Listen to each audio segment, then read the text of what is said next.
This call is being recorded. Okay, Tristin, in 3, 2, 1. Welcome, ladies and gentlemen, to another exciting episode of Everything Horror Podcast. Now, on this episode, we're going to be talking about a short horror film called The Passenger, which was produced, directed, edited, and scriptwritten by the owner and maker of Everything Horror Podcast. And let me introduce you to Paul Dulski, everybody.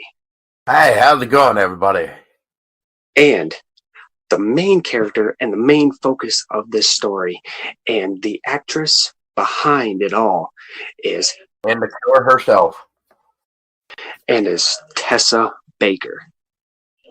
Hello, everybody. Now, for you to view this short horror film, before we hop into this, I'm going to tell you right now, you can find it only on YouTube, and it's called The Passenger. And there's a little scene in the beginning of it all. Then you can view that, and it's called Ghost Stories, Marble Street Ghost, aka The Passenger. You can view that also on YouTube and also on Podbean. Now, if everybody's down and ready to go, let's start this up. Now, Paul, I'm going to start off with you. So, how did you come up with the idea behind The Passenger? The idea behind The Passenger is actually a real folklore urban legend that I was told back in the day. And so the idea really came from that. A lot of people didn't know about it, and you can't really find too much information about this urban legend. So I figured, well, if you can't really find much about it, why not try to bring this specific tale to life? And I've kind of had the idea in my mind for a while of how we could do it. It's just a matter of pulling it off. And luckily, I think it's safe to say that with the team that I had, we pulled it off pretty well. Now, how much did production cost you? Okay, well, if before we go into the cost, when we first started this idea, and you probably heard it too, Tristin, is we always get told we have cell phones, and we can just make movies on our phone. So originally, the idea was to make The Passenger through my Samsung Galaxy S9 phone. It was actually going to be a cell phone movie. However, when it came down to the Kickstarter campaign that we did, we actually reached a stretch goal, which allowed us to get a whole new camcorder that could record in 4K, and it would allow us to reshoot pretty much the whole movie. Unfortunately, the flashback part was actually the only part that was not reshot, and that was actually all from a cell phone. It was not through the camcorder. So, to answer your question about production costs, with everything, it probably came around. So, with the cost of everything, it probably came around $580. That ain't bad. No, especially when you got to look at paying for people's gas, the makeup that Tessa had, pretty much the camcorder cost. We even bought a fog machine, which we ended up not using because, unfortunately, at the time, we couldn't find this portable power outlet thing. So, because we didn't have that power outlet at the time, we couldn't use the fog machine, which was going to be used in a couple scenes to help make the atmosphere more creepier. Now, when you were producing this film, was the rough draft of the script the same, or did you have to change a few things with it? We didn't really have to change. It was more of adding stuff. So, like, originally, the flashback wasn't really there. Just like the ending scene where we see the lady in white carrying a child, and spoiler, I drive up and say, "Hey, do you need a lift?" And then the lady in white says, "Yes, please. I live in town." That was actually added near the end because we were talking one day, Tessa and I, and we're just like, we can't end it the way we end it. We can't just kill off the driver and that's it.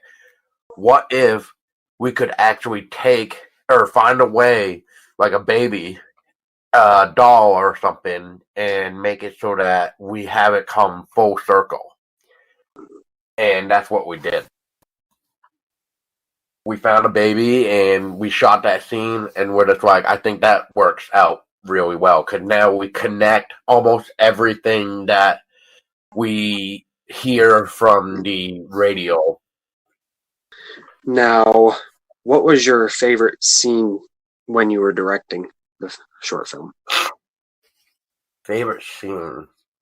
Oh.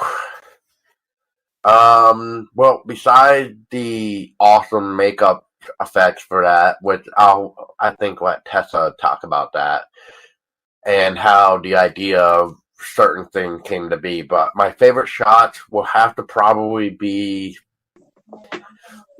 maybe the night shots.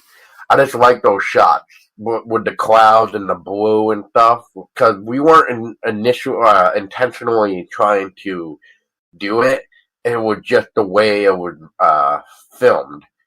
So what you see there is literally like a full moon, and just that blue alone, I think, really helps catch the eye, like, and help bring the rules to life, really, because we all one of the rules is you can't turn on your headlights.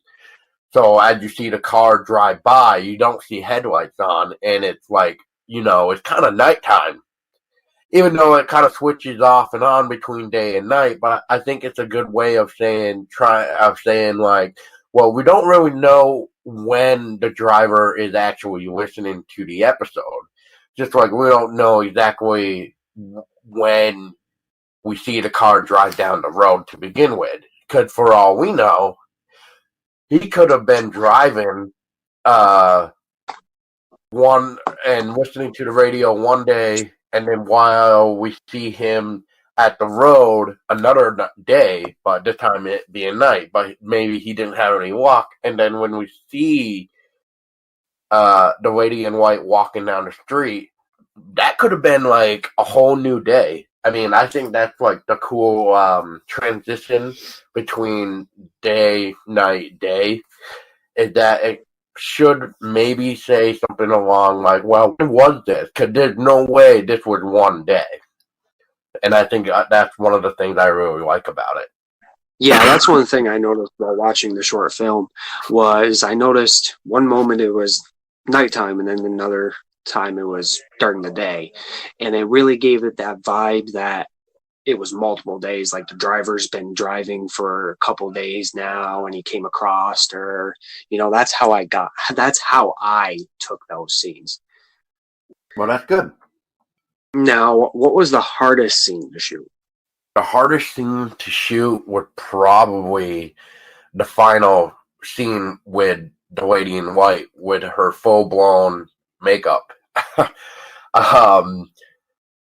Without giving too much away, because I'll definitely have Tessa talk about it too, because she's the one that, of course, wore it and had to use that, what was it, charcoal liquid? Charcoal and grape juice. Yeah, so, babe, explain, so how did we work that out? Because that charcoal and liquid... First of all, is that one of your questions, Tristin? Actually, it's not. Okay. All right. Now go ahead, babe. What were you saying? Like the charcoal and the grape juice. you know how we had that liquid come out of your mouth? Yeah. That was right there. What had to be a one take. It was a one shot deal, and there was no. I pretty doing it. pretty much had to get myself in the mindset where I was just like, okay, we can only do this once. I got to do this just right. I'm like saying to myself, okay, be creepy. Be creepy. Like, you want to terrify this driver. So I just put myself in that mindset if I were dead and I was this, like, scorned lover or whatever, how would I embody that? So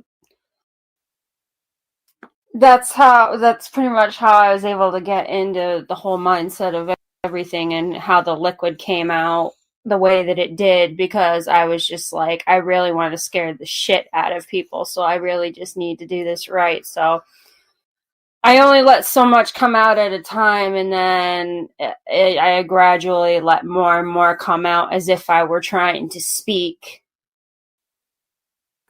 Right. So, yeah.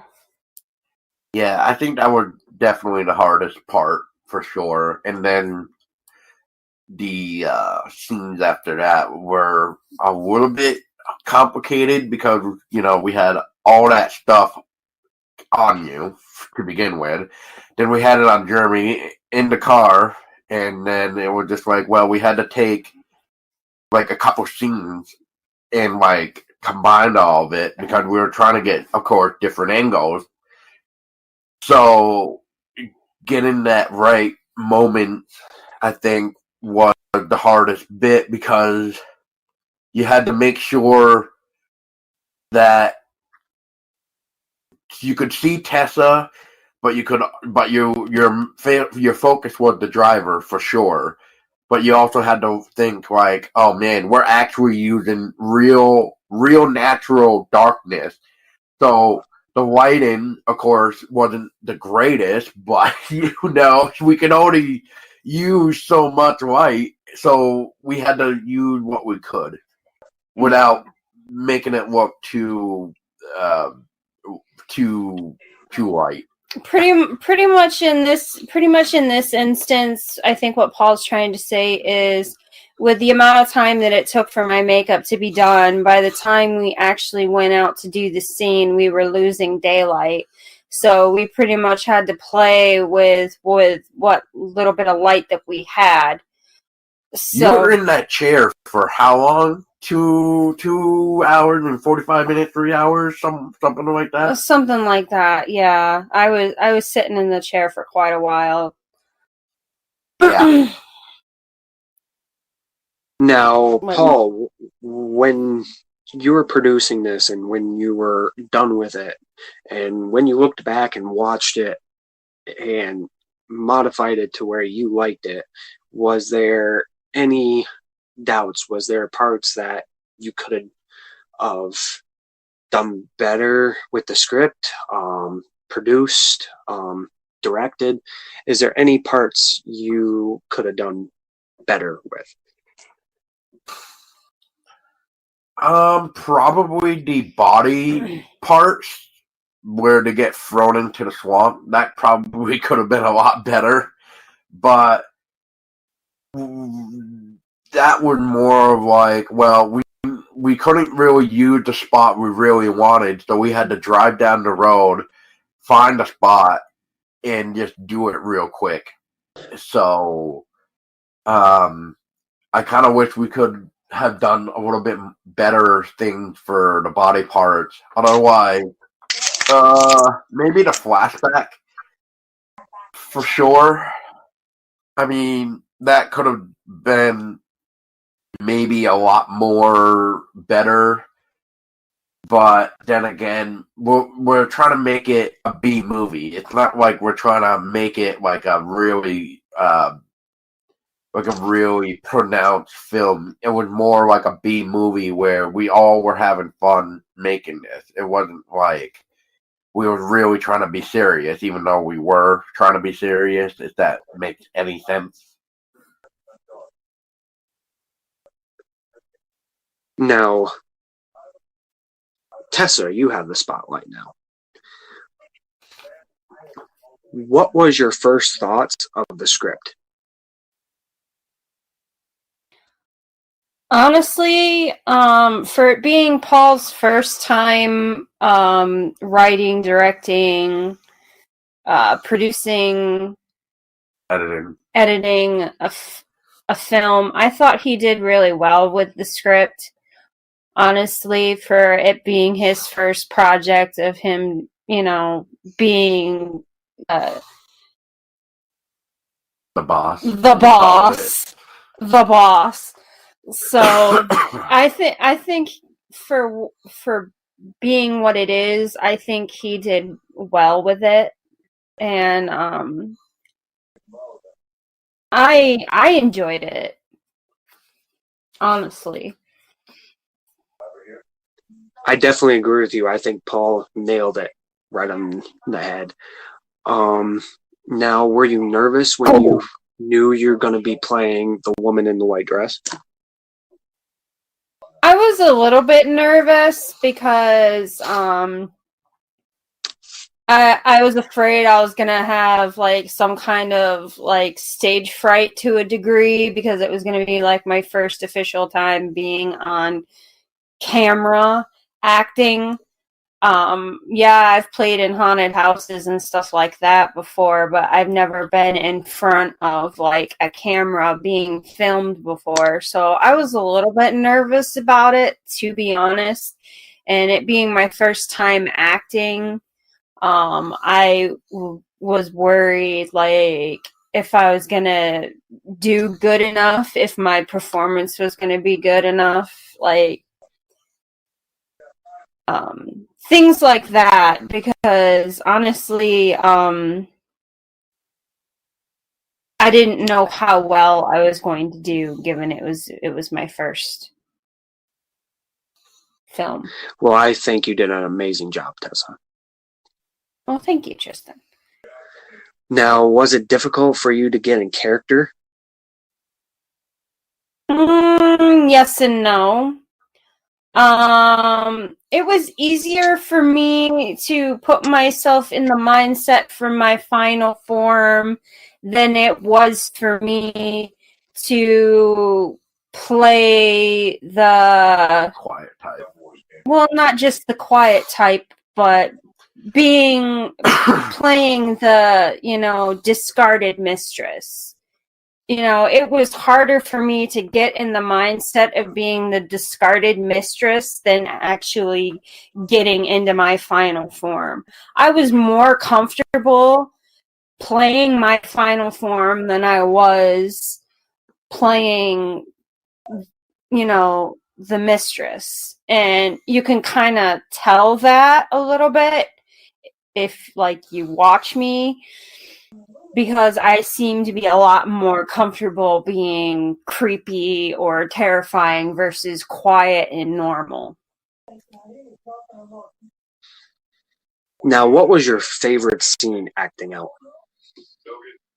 Oh, definitely my final scene with Jeremy in the car. That was definitely by far my favorite. I had the most fun doing that because I don't know, I just enjoy being fucking creepy. Like I have way too much fun with it.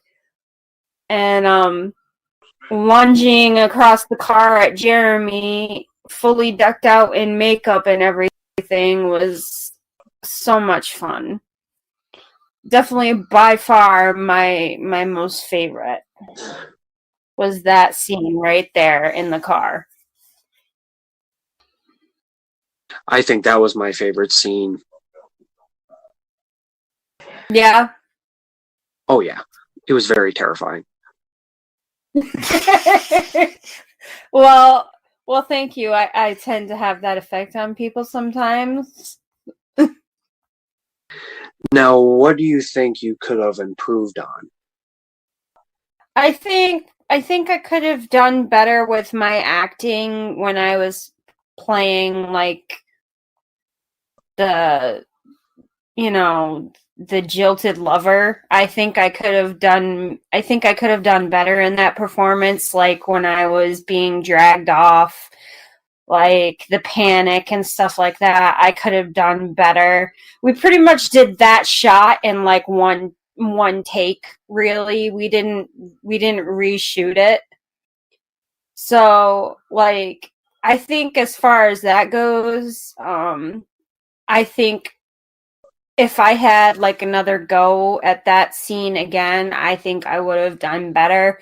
I don't think I fully like could I don't think I fully gave like everything I could have in that moment, but I think I did well for what I did do, but I definitely think that I could have improved better there. Well, I will add to that. That's why said I would probably go back to redo the ghost we passed, because for a couple reasons. One is we had to deal with the most ridiculous sunlight ever. One moment it would be like bright enough where we could see everybody's shadows, even mine.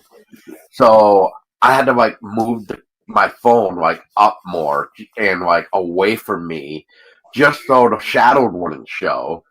And then there was time like when we did that one that we used for the film that had absolutely really no sunlight to reflect our shadows.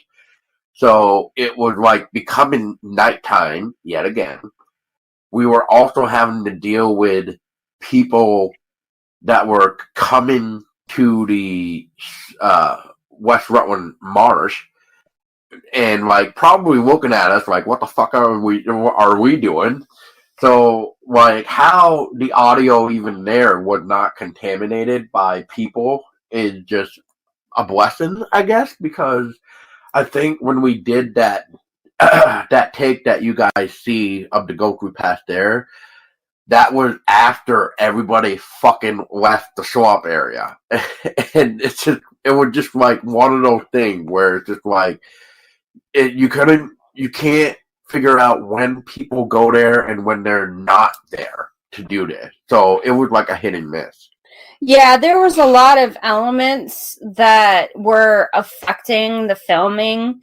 So, like, I think that, like, such as like Paul was saying, like the natural light, like the sunlight, the weather, traffic, people, just things in general. I think if a lot of those things didn't affect the filming, like, we could have done better, or perhaps, I don't know,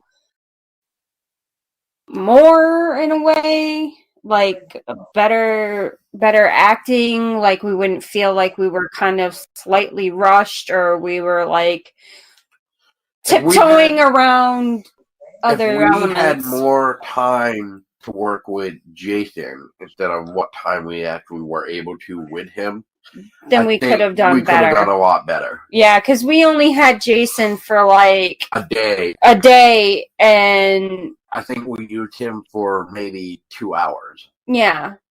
If we had more time with Jason, we probably could have done like a lot better with the film itself. But considering the fact that we were restricted on time, and by the way, for listeners, Jason was Brad in the film. He was my lover in a way, yeah. So we only had him for like a day, like Paul was saying, for like 2 hours, and yeah. So if we had him for longer or more availability, we probably could have done a lot better with the film. If we could have had at least one more day with Jason, I think we could have actually made that whole thing better. Yeah, probably nailed it like a lot better than what we did, but I think for what we were able to accomplish, it was still good. Yeah. I agree. I think it was very well done. And the scene that you're talking about, Tessa, I think you, for your first time acting, that scene where you're panicking and getting dragged off, I think that was pretty good for your first try. Yeah, that was honestly like one take, one shot. Like, I didn't redo that over. Like, that was just me doing it just one time through. And maybe if I had like more practice or whatever, I probably could have been, I don't know, more panicked, fought more, resisted more, whatever. But given that it was done in one take, I still don't think it was bad. Could have been better, yes. But yeah. And I'm not trying to say like we did just one take and that was it. I would look at it, I would talk to everybody, make sure that they liked it if they wanted to redo it. So if everybody liked it, then we would move on. But if somebody was like, yeah, I think I could have done better, then we would have done it. Like, if they didn't feel comfortable enough, then we would redo it. Like what I know now too is one thing I wish I would have done with the Go Through Pass 2 is with Tessa. I would have told her to get like out of the shot completely, so we couldn't even see her at all, even like hiding behind the whatever the tree. I would have told her to completely like go all the way until like we couldn't even see her. And then what I would have done is we would have gotten to that one part where Flora, who plays Mary Jane, that when she's like, she got to go. That's when I would have been like, all right, stop right there for a minute. And then I would yell out to Tessa, like, Tessa, come in. And then she could start walking out. So then what I would do there is I would have had our friend Flora say that line one more time as she's coming out, or just about as she's coming out, so that way it's more like she heard it and now she wants to come out because she wants to know who got to go. Well, rather than just standing there looking awkward, but yeah. But I will say this, for the Ghostly Pass, I think how I reacted to, like, finding out about Mary Jane or whatever, or, like, just my general reaction when I come out, the emotion, I think the emotion that I gave was spot on. I will say that. Now, this is a big question for the both of you. Oh boy. Will we be seeing more from you guys? Oh, of course. Definitely. We already have a few projects that we're brainstorming about that are in the works. We actually have a Kickstarter up right now for our next project, which I will be doing the majority of the writing in that one. Paul will be helping me, but he wants me to take the reins as director in this one. Director writer in this one, and it's called The Witch. Yes. We don't know if it's going to be an urban legend or if it's going to be its own thing, but really that's what we're trying to find out with the Kickstarter right now, is if we can reach its goal of 800 by October 27th, then we will have an idea of what we will be doing. And if we don't reach it, then we will probably try again, but we will probably not offer what we are offering right now. We're not 100% sure, though. Yeah, we're still pretty much brainstorming and working out the details and things like that, and coming up with different rewards and things like that if the funding does go through and the Kickstarter succeeds. We also have 2 other projects besides The Witch. One is a friend's idea, Jason's, right? Yep. Called The Sheriff. So that's another short horror film that is In the works. in the work. Well, Sort of. Yeah, we'll just say in the works for lack of better wording.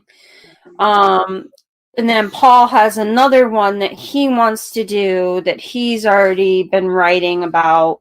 The script is actually all the way done. I wrote the script in a day. It's just the fact that of pulling it off is what I'm most concerned about because of what we would need to pull it off. And that is Ghost Hollow, another Vermont urban legend. So yeah, that's pretty much what we've got coming up. Like I said, the witch will be the next one. Mm-hmm. We just need to work out the details, see if the Kickstarter succeeds and gets funded. Go from there. Yep. Yep.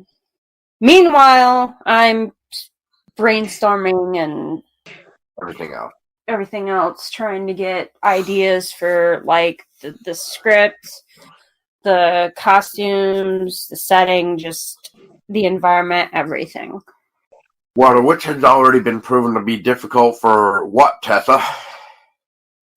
Finding a damn witch hat. Oh, yeah. I've never been so hard to find a damn witch hat when you really want it. And this is coming from the witch herself.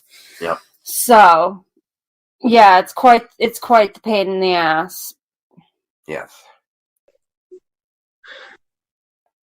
Well, I appreciate you guys sitting down with me and talking about this film you guys produced.